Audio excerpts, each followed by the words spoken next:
Prêt. Hop.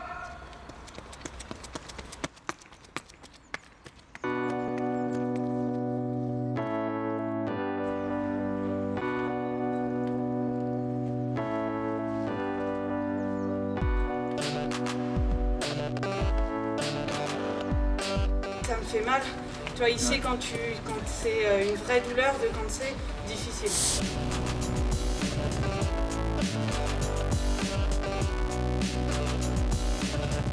C'est bon? Ouais, merci beaucoup en tout cas. Bah, Super gentil. Est-ce qu'on peut Ouais, juste, ouais, ouais. je veux juste faire un petit plan des mains?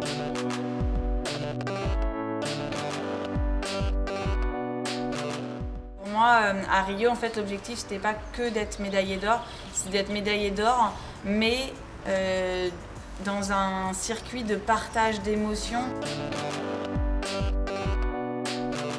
C'était pas mon premier titre paralympique, donc forcément l'émotion a été différente de celle de Londres. Et elle a été différente dans la mesure où je ne l'ai pas gagnée sur une course mais sur un concours. Elle s'est construite tout au long du concours. Quand on sait que sur le premier saut on bat le record du monde, que la médaille finalement elle est juste devant, et puis plus les sauts avancent et plus on sait qu'on va l'avoir. Et quand au dernier saut on s'élance et qu'on sait qu'on est déjà championne paralympique, ça c'est vraiment un bonheur immense, c'est de la fierté. Et surtout ce qui a été fort, c'est de le partager avec le public et avec mes proches. J'étais pas en surconfiance, j'étais simplement en train de prendre du plaisir. Et le sourire, c'était pas le sourire de la gagnante, c'était juste le sourire de la personne qui était heureuse d'être là et qui avait envie d'offrir du plaisir au public. En fait, on a la chance dans le circuit paralympique d'être ultra protégé par la fédération. C'est-à-dire que toute sollicitation médiatique la veille d'une compétition, même voire l'avant-veille, est bloquée par la fédération pour protection du sportif, pour justement le laisser dans sa bulle de concentration, le laisser se concentrer sur l'entraînement, sur les émotions qu'il a envie de ressentir, et on n'est pas dérangé à ce moment-là. Un athlète qui se sent en danger par des sollicitations médiatiques a droit de le dire, et on va le mettre dans une bulle de protection un peu plus importante qu'un autre sportif. Derrière, il faut se reconcentrer, parce que moi, c'était pas ma dernière épreuve. Et derrière, voilà, le lendemain est un autre jour, on doit repartir à l'entraînement, on doit se reconcentrer sur le fait de gagner les dernières médailles. On se rend compte que le sport, c'est bien plus que l'entraînement, c'est bien plus que les sacrifices.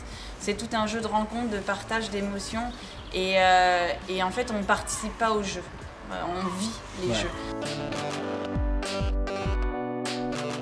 Moi, je suis dans l'incertitude de faire les Jeux de 2020 pour plusieurs raisons. La première, c'est la question de la faisabilité. Est-ce que j'aurai encore le niveau dans 4 ans? Est-ce que mon corps tiendra? Parce que je me suis quand même régulièrement blessée cette année sur des blessures assez graves. Donc voilà, la question se pose. La question de l'envie, elle se pose pas, parce que voilà, le plaisir, il a été énorme sur l'année 2016 avec une jeune génération qui arrive, qui est juste extraordinaire. Donc j'ai encore envie de passer des moments avec eux. Mais je ne suis pas sûre de pouvoir le faire. Et ce qui était sûr, c'est que je ne pourrais pas faire les Jeux de 2020 si je repartais tout de suite dans la foulée de 2016. Je ne voulais pas refaire l'erreur de 2012 où j'avais tout de suite enchaîné sur les championnats du monde.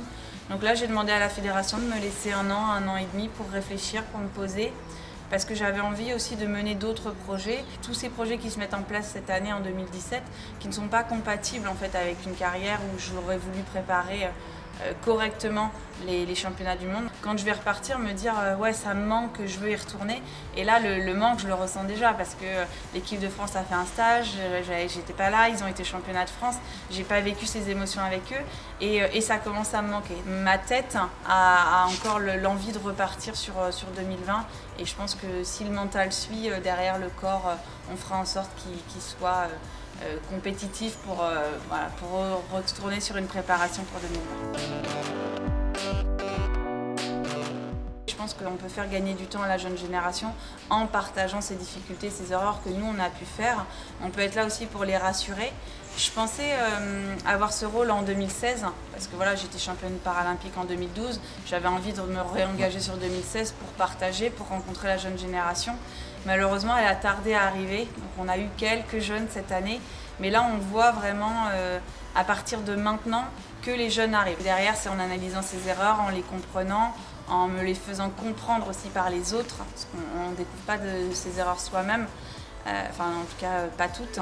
Et voilà, et donc de ces erreurs, j'ai beaucoup appris, et je pense qu'on peut faire gagner du temps à la jeune génération. Sur sur la gestion du stress, sur la gestion de comment on interagit avec les coachs, comment on gère sa pression. Sur ça, je pense que j'ai un peu plus une expertise qui pourrait aider les jeunes. C'est vrai que si je pouvais avoir un poste au sein de l'équipe de transmission un peu officielle, ce serait intéressant, mais il faut que ça réponde aussi aux besoins du collectif. Le Paris 2024 est un enjeu vraiment majeur parce que pour nous c'est une visibilité extrême, c'est la possibilité aux Français de venir découvrir en live ce qu'est les Jeux paralympiques, quelle émotion ça procure, quelle est aussi la beauté du geste, la beauté de la performance. J'avais envie d'accompagner à 100% la campagne de Paris 2024. Ça demande du temps parce qu'on a besoin que les sportifs s'investissent dans cette candidature et je pense que quand on est en carrière sportive, malheureusement on ne peut pas le faire pleinement. Forcément si Paris a les Jeux en 2024, on aura à cœur d'avoir les sportifs les meilleurs possibles. Donc on va être vraiment sur le développement de toute une génération, sur le développement de nouveaux sports aussi, parce que quand on est le pays accueillant, on peut avoir une équipe en sport co dans tous les sports. Je suis heureuse quand je vois 90 000 spectateurs dans le stade et que ces spectateurs ils viennent pour voir les Jeux paralympiques. Ce que ça veut dire qu'ils ont compris que c'était du sport, que c'était un spectacle, tout comme chez les valides, et que finalement le handicap n'était qu'une spécificité de notre sport, mais que ce n'était pas le déterminant principal.